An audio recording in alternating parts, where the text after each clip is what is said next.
کوو په پښین کې په ډیګري کالج پښین کې بي اس شروع شوی دی. بي اس څه ته وایي؟ بي اس څه دی څه یوه د بي اس تعارف وکړو. ستی د بي اس ته وایي موږ اګزام په خپله اخلو. آیا نقل شته که نشته؟ پسمانده تعلیمي ادارو مسله ده. څه په دا کوټ کې چې کوم تعلیمي ادارې دي په دې کې د نقل تصور نشته. د نظام امتحانات اصلاح وکړه، ستا هغه ډل سټوډنټ دا به څه کېږي؟ ذهینه کېږي، به قابلیت به د کې څه کېږي، پیدا کېږي. د سکل ښه دی که ډیګري ښه ده؟ بسم الله الرحمن الرحیم. دا ټیم ناست چې په ګورنمنټ ډیګري کالج پښین کې زموږ سره ناست دی اسسټنټ پروفیسر پېژندنه الله صاحب، زما استاد دی. دی به زموږ سره د امتحان په حواله زموږ سره خبره کوي. د امتحان کنټرولر ایگزامینیشن دی. بي اس په حواله سره به موږ پوښتنې کوو. په پښین کې په ډیګري کالج پښین کې بي اس شروع شوی دی. بي اس څه ته وایي؟ بي اس څه دی څه یوه د بي اس تعارف وکړو. ډېر خلک د بي اس په حواله سره ناولد دي چې د بي اس پروګرام څه چیز دی. حفیظ صاحب یو جهان مننه. که څه موږ ته که دا ووایه چې د پښتنو خلکو ته دا تر اوسه نه ده معلومه چې د بي اس پروګرام چې دلته شروع شوی دی دا که څه وایي چې مخکې خو دا وایو چې بس فسټ ایئر، سیکنډ ایئر، تھرډ ایئر، فورث ایئر بیا یونیورسټي. اوس د دې بعد چې کوم دی چې کوم شروع کړی دی د بي اس دی، بي اس پروګرام که څه دی چې؟ وعلیکم السلام ورحمۃ اللہ وبرکاتہ. محترم ابونبي صاحب، ستا موږ کورودانۍ وایي چې تا پښتین کالج ته راتګ وکړي. خبره دا ده پخوا زموږ سره یو پروګرام و بي اس سي ورته ویل کېدی. نو په هغه کې به زموږ سره ډېر لوکان انرولمنټ وکړي، 15 سوه لوکان، 400 لوکان، اټلیسټ 400 لوکان داخله کول. نو بیا به هغه ریګولر سټوډنټ وو، کلاسو له به هغه نه راتلل، موږ پابنده کوی هم نسو. ولې هغه امتحان یې زموږ په لاس کې و، نو موږ دې پابنده کوی سو. نو بیا د ایچ ای سي پالیسي راغله، ایچ ای سي د بي اس سي د دې خاتمه وکړل، د ګر پاکستان یې وکړه. دغه رنګه د ایم اس سی هم خاتمه وسوله. هغه پر ځای باندې نوې ډګري انټروډیوس کړله چې هغه ته بي اس ویل کېږي. د بي اس بعد یعنی پخوا بي اس سی به وله، بیا به ایم اس سی او 16 ساله تعلیم به پرسو. دی بي اس انټروډیوس کړي. بي اس معنا دا کالجونه چې کوم ډګري کالجونه ډسټرکټ لیول باندې هغه دی کنورټ کړو په 14 ایئر ایجوکیشن بجای په 16 ایئر ایجوکیشن کې دې څوک بدل کړو. نو بي اس سی هغه انول ډګري یعنی به ډګري پروګرام او د بي اس سی دی د سیمسټر بیسډ ډګري پروګرام دی. او دویمه خبره دا ده چې د دې امتحان او سیشنل امتحان او میډ امتحان او فاینل امتحان د کالج پر سده باندې څه کېږي، اخیستل کېږي. نو په ډیګري کالج په شین کې موږ بي اس زولوجي، بي اس کیمستري، بي اس اردو دا درې سبجیکټ موږ انټروډیوس کړي. په دې زموږ سره خاصیږي اوس د تا څخه بي اس 16 ساله تعلیم دی. د هغه بعد کې دی به یونیورسټي ته تللی که نشي تللی؟ ولې نشي تللی؟ نه، په یونیورسټي کې دی څه غواړي؟ نو 16 ساله تعلیم دی وکړي. بي اس 4 کاله دی. که سره د بي اس ډګري د پاکستان پر سده باندې د ایچ ای سي ختمې کړلې، ایم اس سی هم ختموي. چې دا ډګریانې ختمې شوې په ګر پاکستان په کالجانو کې هم په یونیورسټیانو کې به هم بیا صرف اف اف اس سی بعد به 4 کاله بي اس ډګریانې وي. او د نورو څلورو صوبو صورتحال ته زه بیان کړم. په دې کې پي کې او خیبر پښتونخوا او زموږ بلوچستان چې دي د دې کالجونه لیډینګ رول پلی کوي. په دې دواړو کالجانو کې بي اس د انټروډیوس شوی هم دی. ساینس کالج او پوسټ ګریجویټ کالج سریاب او جنرال موسی کالج او د دې څخه خلکان باقاعده بي اس کړي دي، هغه فارغ شوي دي او په بعضې ادارو کې ایز ا لیکچرر هم اپاینټ شوي دي. زموږ په کالج کې تر 5th سیمسټر پورې بي اس را رسېدلی دي. نو انشاءالله بي اس څو سیمسټر دي ګر ټوټل؟ 8 سیمسټر دي. 8 سیمسټر څو کاله دي؟ 4 کاله دي. 4 کاله دي. بیا د دې بعد کې چې بي اس دلی وکړي 4 کاله، یعنی دا د 3rd ایئر څخه شروع کېږي. بیا دغه بعد کې د یونیورسټي ضرورت نشته. یونیورسټي ضرورت درته نشته. که یونیورسټي کې داخله اخیستل دی غواړي، دغه دپاره یو شرط دی چې د 3 جي پی ای به سی جي پی ای به د 3 سپورټ وي. بیا دی په ایم اس کې په ایم فیل کې ځان انرول کوی شي. په ایم اس په ایم فیل کې کوی شي. یونیورسټي د دې ډګري پر بنیاد باندې پر بیس باندې په یونیورسټي کې ځان انرول کوی شي. او د ایم فیل لپاره خري الته 5th ایئر 6th ایئر خو بیا ګس فاینل ایئر خو ګس بیا ستنه دا د کوی شي. بریجینګ سیمسټر ورته وایي. 15 سیمسټر د دلی ویلي چې په ځان سیمسټر کې د ساينس کالج کې دا ډګري پر سو کوی شي. د ساينس کالج الګ په بریجینګ رولز په ذریعہ باندې په 6 سیمسټر کې دلته راتلی شي. دلته یونیورسټي ته تللی شي. یونیورسټي ته تللی شي. یونیورسټي سټوډنټ دلته راتلی شي. یونیورسټي ژوند ته مرسته شي. دا ډېر بهترینه طریقه ده په دې باندې. د دې افیلیشن د زموږ د ډګري پروګرام د بلوچستان یونیورسټي سره دی. باقاعده دغه ټیم راځي، هغه د ځای ایگزامینیشن پروسس او اډمیشن پروسس او دغه سپیریټر سي کوم اکیډمیک لیول دی دغه چیک اینډ بیلنس لپاره دی یونیورسټي اف بلوچستان باقاعده ټیم راځي. ټیم راځي. فاینل ایگزامونه چې کوم دي کمیټه دا ګره تی په خپل یونیورسټي اخی موږ خپل کنډکټ کوو. د دې رزلټ یونیورسټي سبمیټ کوو. شش فاینل دغه د میډ ټرم او په دغه ششمایو پلان د ګورستي پلاس کې سره دا خو د رزلټ موږ سبمیټ کوو یونیورسټي اف بلوچستان ته. شپه دا خو دې څه ګسه مولوی صاحب څه محسوس هغه بي اي او ایم اي نه وشه د بي اس مقابله کې؟ زه خو دا وایم د بي اس پروګرام ډېر کامیابه پروګرام دی. په دې کې 2-3 ډېر غټ خصوصیات شته چې هغه په د بي اس سی یا په ایم اي سي کې نشته. اولنۍ خصوصیت دا دی چې دا سیمسټر بیسډ ده ډیګري ده. په دې کې موږ په سټوډنټ باندې ریسرچ کوی سو. په دې کې موږ سټوډنټ مطلب په کال کې تقریبا موږ 4 امتحان جنې اخلو. مطلب که ته اندازه ولګئ د بي اس پروګرام په دې کې 8 سیمسټر دي. په دې کې په کال کې 14 امتحان، په 4 کال کې 14 امتحان راځي. 14 ته ضرب کې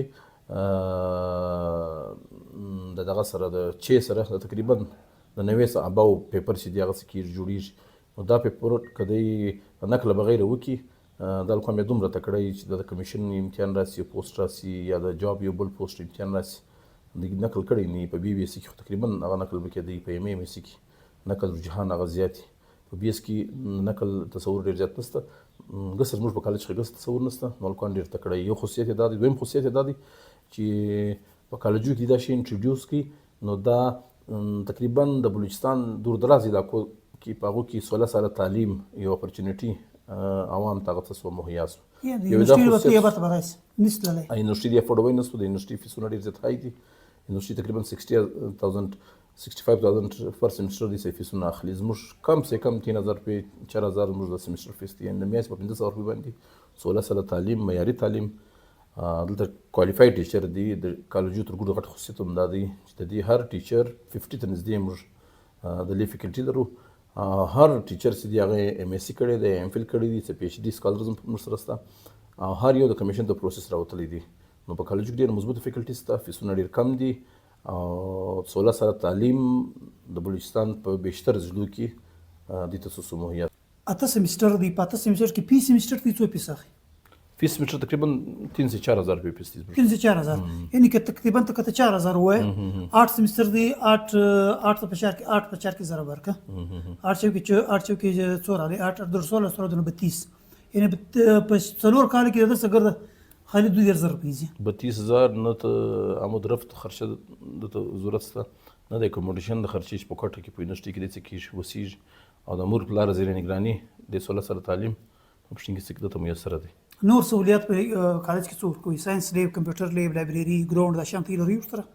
ګراوند موږ لرو، فوټبال ګراوند جلا لرو، د کرکټ ګراوند جلا لرو، اډیټوریم موږ لرو. موږ کوشش دا کوو چې د دې لپاره سټډي سرکل یا د دې لپاره کوم لیټرري اکټیویټیز دي هغه دې ته څوک مهیا کو. د بي اس یو خالي ایجوکیشنل بیس ډیګري نه ده، دا ریسرچ بیس ډیګري هم ده. په دې کې د لیبارټري ضرورت ده. لیبارټریان موږ لرو. د لیبارټریان سره سره د بي اس د سټوډنټ لپاره د کالج خپل ریسورسز هغه بروی کار راوستو. تقریبا 10-15 ته نږدې کمپیوټر لیب باندې مشتمل، کمپیوټر باندې مشتمل کمپیوټر لیب دی چې هغه موږ کمپیوټر ساينس پروفیسور هم لرو. دغه په نگراني کې الکوان نت کنیکټیویټي هم دې ته میسره ده. ان د کمپیوټر لیب په خپل ریسورسز باندې سرکار په تیور کې نه درکړي. د کالج کوم لوکل ریسورسز دي هغه موږ بروی کار راوستلي په دې 10-15 ته نږدې کمپیوټر چې هغه ته نت کنیکټیویټي هم شته. موږ د الکوان یا اسایمنټ جوړي یا یو ریسرچ کوي چې د دنیا سره سي. بل شي دا دی په ترګور غټ شي دا دی چې په یو لایبرری په سکول کې یا په کالج کې په هغه کې دوه قسمه کار کیږي. یو پروجیکټ ورک ورکول کیږي، یعنی چې ما یو سبق استاد سبق توي پر دې باندې مزید ریسرچ لپاره د سکول ته لایبرری ته ځي. بل دا شي دی بقایا لایبرری یو پیریډ چې د په مستقبل کې ریډر جوړ شي. په دا دوه کارو کې کوم کار کوي؟ په دې کې داسې دي بقایا د کالج کلاسونه ډېر زیات دي. په دا کې موقع نه ملاویږي چې الګ ته بقایا لایبرری پیریډ ته څه کې ورکي.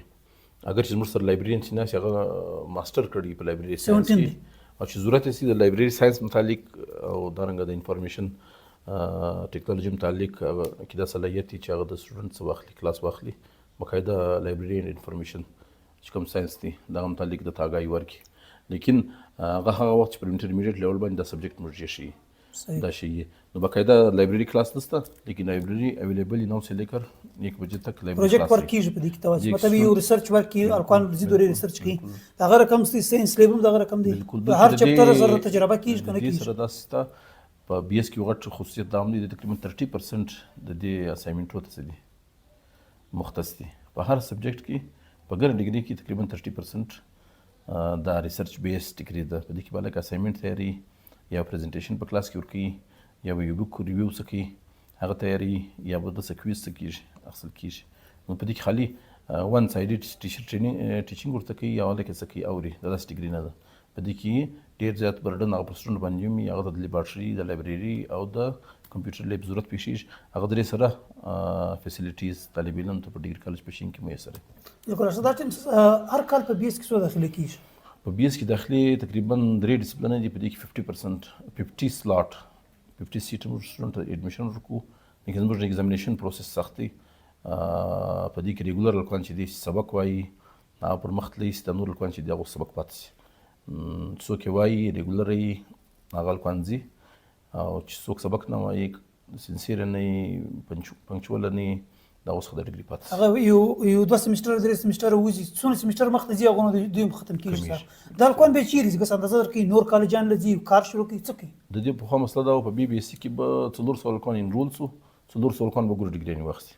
په بي بي اس سی تر ګوره غټ نقصان دا و ډیګري یافته خلک یې څه کول پروډیوس کول سوسایټي ته هغه به بېروزګاره څه کېدو ګرځېدو. صحیح. د بي اس تر ګوره غټ خصوصیت دا دی په دې کې په د اخري سیمسټر کې 6 هلکان اووه هلکان دا موږ ته څه کېږي راپاته کېږي. د هلکانو ته بیا زه په خپله نن ما دا خبره ورته کړې ده چې تی ته زه ګارنټي در کوم انشاءالله چې تی به جابلیس نه یاست. و ریزن څه دی چې تی 14 امتحان 4 امتحان شپږ پرچو باندې مشتمله دي. 90+ پیپرز ویداوټ کاپینګ نقل بغیر تی څه کړي دي هغه کړي دي په خپل ذهانت کړي دي. مطلب نن ماته یو هلک دا ویلي چې ما د شپې تر 2 بجو سبق ویلی دي زه بېده سوی نه یم ما دا پرچې څه کړې تیاري کړې ده. پرون یو هلک درېدلی دی چې وخت پر ما پلس پرچې زما یې زده ده او شپه ما رونه کړې ده ما سبق ویلی دی ماته لږ وخت اضافي څه سي میلاو سي چې هلکان دومره محنت وکړي د هلکان بیا الله پاک ضایع کوي نه دا به تر ځای رسېږي انشاءالله. حفیظ صاحب ته وایه چې مطلب په بي اې کې چې به 400 هلکان 400 سره به ډیګري واخیستله په بي ایس کې چې کوم دی په اخر کې یو 10 50% 50 هلکان په هر ډسپلین کې داخله اخلي او شپږ اووه هلکان هغه ډیګري ته دغه رسېدی سي. یعنې د دې خو نو د بي ایس ته یوه پیدا راوځي چې کوم هلک چې کوم دی هغه مخته تګ نشي کولی هغه بجای دی چې سبا بل سبا 2 کاله بعد 3 کاله بعد دی په ځان خبرېږي چې یاره زه دې قابله نه یم د نوکرۍ د فلاني شي قابله نه یم اوس دی روزګار شروع کوي. په بي ایس کې دا پیدا ده چې ژر تر ژره دی بس ځان فارغ کړي یو کار نه کار ژوند شروع کړي. دا د وخت ډېر بچاوي بي ایس که نه کوي وخت یې بچاویږي یو هنر به سټارټ کړي بل شی به وکړي بل شی وکړي. دا خو د بي ایس تعارف سرود هغه سره بل شی موږ راځو په پښین کې غټه مسله دا روانه ده بلکې په پښین کې نه بګړه پاکستان کې دا مسله روانه ده. نقل ډېر غټ ناسور روان دی یعنی چې موږ د نقل پلارم نقل وروړي زویم نقل وروړي ټیچر هم هلته نقل وروړي باقاعده د وټساپ ګروپان جوړ شوي د وټساپ ګروپان کې نقل سره کوي بظاهره خو نقل ډېر خوند کوي چې په ډیګري په واخیستل سره پر مخ باندې ته نقصان دی. ستی د بي ایس ته وایه موږ اګزام په خپله اخلو آیا نقل شته که نشته؟ اولنی خبره دا د پسمانده معاشرو مسله ده پسمانده تعلیمي ادارو مسله ده. پاکستان کې څومره ښه تعلیمي ادارې دي په اسلام آباد کې څومره تعلیمي ادارې دي مطلب نمل یونیورسټي ده یا انټرنیشنل اسلامک یونیورسټي ده یا په کراچي کې سی ټي او دا بیکر غټ سکولونه چې کوم دي په دا کې یا د پټ دا کوټ کې چې کوم تعلیمي ادارې دي په دې کې د نقل تصور نشته. هغه سبق شکلک ورته وایي سبق ذمهداري څه کوي ترسره کوي چا سبق ذمهداري ترسره کړي هغه د امتحان څخه بیا خوف نه کوي هغه د امتحان څخه بیا څه کېږي هغه نه بیریږي. هغه په بچي باندې ما سبق ویلی دي استاد دا وایي په بچي طالب علم ته موږ سبق ویلی دي تیاري مو ورکړې ده هغه چې د نقل ختمه وشي دی خوشحاله کېږي. کوم تعلیمي ادارې چې هغه کوالټي ایجوکیشن نه ورکوي هغه ته دا مسله ورپېښوي چې ما سبق نه ورته ویلی بس په امتحان کې به دې کوشش کوي چې نقل ورته څه کړي ومیسره کړي. نو دا زموږ د معاشري المیه ده په ښه تعلیمي ادارو کې اوس هم په پاکستان کې هغه د نقل تصور هغه نشته. ډیګري کالج په شین مثال در کوم په دې کې 3 ورځې موږ پرچا خاصه نن درېیمه پرچا وه ته نن ورځې پورې نه موږ موبایل چا څه لیدلی وو د نقل د چا څه پیدا کړي دي نه هلکان د نقل تصور سوچ کوي.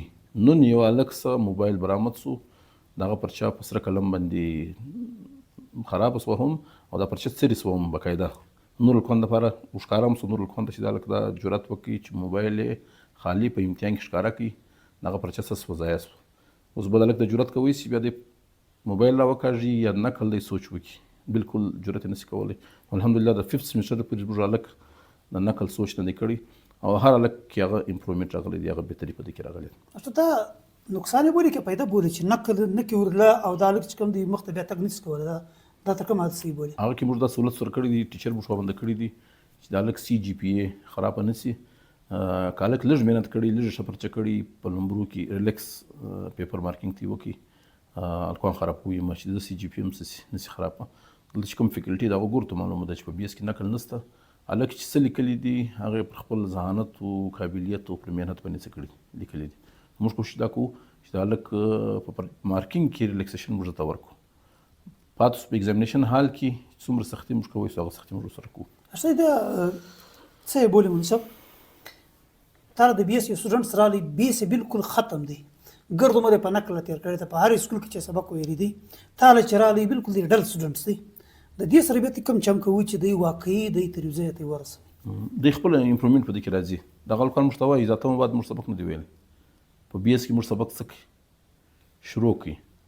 نو په مارکینګ کې موږ لږ ډېر ریلیکسیشن چې ممکن یې هغه ورسره کوو حوصله افزایي یې کوو هلک هم په ماحول سره خلاص چې دلته نقل شته نه دته د اگزیسټنس یو مسله څه یې ورپېښه یي چې زه به دا سیسټم ما فلټر کړي یا به زه څه کوم سبق وایم نو دوی خپل محنت شروع کړي بیسیک سکلز کې که کمزوري هغه ته دی څه متوجه سي رایټینګ سکلز دی څه کوي امپروو کړي کتاب دی څه کوي اخلي کالج چې دی حاضري څه کوي ورکوي که دا صلاحیتونه دی په ځان کې پیدا کړي بس دی به پر مخ تللی سي که نه دا سیسټم ایگزامینیشن سیسټم که زه دا ووایم چې نیم نظام تعلیم دا منحصر دی پر نظام امتحان باندې ته نظام امتحانات اصلاح وکړه ستا هغه ډل سټوډنټ دا به څه کېږي ذهینه کېږي به قابلیت به د څه کېږي پیدا کېږي او که څه نظام امتحان دا رقم وي لکه د بورډ د یونیورسټي چې کوم امتحانونه اخیستل کېږي چې پکې نقل سي عام پریکټس دی د دې نقصان دا چې ذهین الکوان هغه هم پړهایي څه کړي پرېږدي سستي کې پیدا سي هغه ذهن دی چې زه څه محنت خواري کاږم په امتحان کې څه کېږي هسې هم نقل کېږي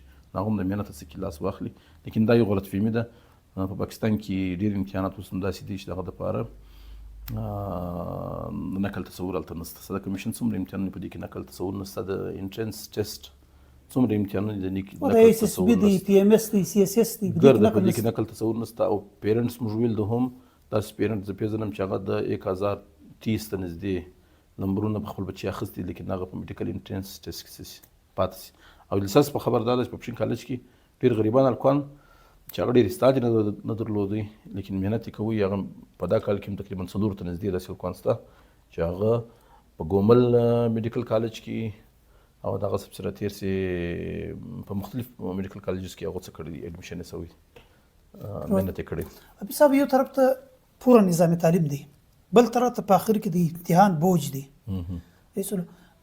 دنیا د خلکو د یو رایه ده چې په دنیا کې کوم دی باید چې ګسه دغه ختم سي د ایگزام چې ګسه ختم سي بس کتاب دی سي ورته وي کاپي د سکل دور دی هیڅ سکل کول پکار دی ګسه د نظام تعلیم او د امتحان تر مابین ربط سته څه ربط بولی ضروري بولی خامخا امتحان کې نه بولی امتحان ضروري دی اسسمنټ دا ضروري دی د دې په ذریعه باندې د تعلیمي ادارې هم جانچ پړتال کېدی سي د دې په ذریعه باندې د استاد هم جانچ پړتال کېدی سي اسسمنټ په ذریعه باندې ایگزامینیشن اسسمنټ په ذریعه باندې د دې په ذریعه باندې د سټوډنټ هم اسسمنټ کېدی سي ډېر ضروري دی مطلب د دې سره چې کوالټي ایشورنس موږ ورته وایو چې هغه پوره یو تصور دی د بالخصوص د یونیورسټي چې کوم هایر ایجوکیشن دغه نظام تعلیم دغه سطح چې کوم تصور دی د دې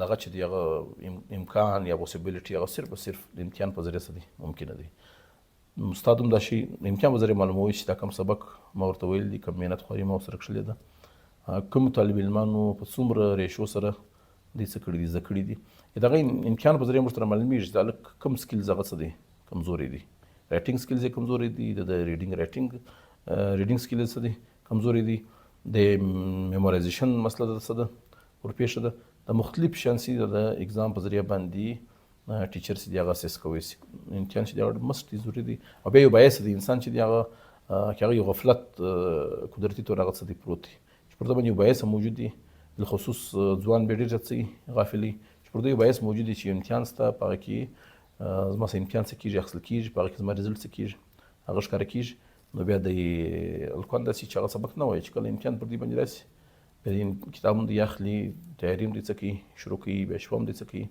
روڼه یې امتحان چې هغه مست دی ضروري دی بل صاحب یو دا دی اوس دور چې کوم دی یو رایه دا ده چې په اوس وخت کې سکل ضروري دی بل رایه دا چې ډیګري ضروري ده دواړه څنګه بولي دواړه مناسب دي هر یو جلا جلا پکار دی سکل ضروري دی سکل ښه دی که ډیګري ښه ده مطلب سکیلز خپل اهمیت لري، ډیګري خپل څه لري اهمیت لري.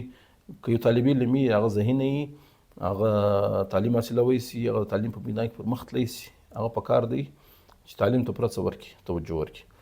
ما له سټوډنټ راځي، زه په اول کلاس کې چې زما انټریکشن دی سره راځي دغه مجلس ورته کوم چې که تی سبق ویلو اراده مې وي نو سبق ووایاست. که سبق د ویلو اراده نه وي چې 2 څلور کاله دلته ته ضایع کوې، دا 2 څلور کاله دلته مه ضایع کوه.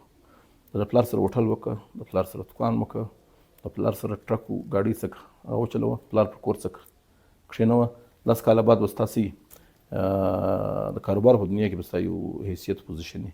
که ته سبق ویل نه غواړې، که ته سبق ویل غواړې، بیا د کاروبار او د هر څه مخ راوګرځوه، تعلیم ته څه ورکړه، توجه ورکړه. نو دا فیصله به طالب علم کوي. یو جهان مننه، یو جهان مننه. دا و حافظ نقیب الله صاحب. دا و حافظ صاحب تاسو ته د نقل په حواله سره، د خپل کالج په حواله سره خپله وینا وکړه. انشاءالله د بل پروګرام په حواله سره به تاسو سره خپله رایه د بل چا در پېښوو. یو جهان مننه.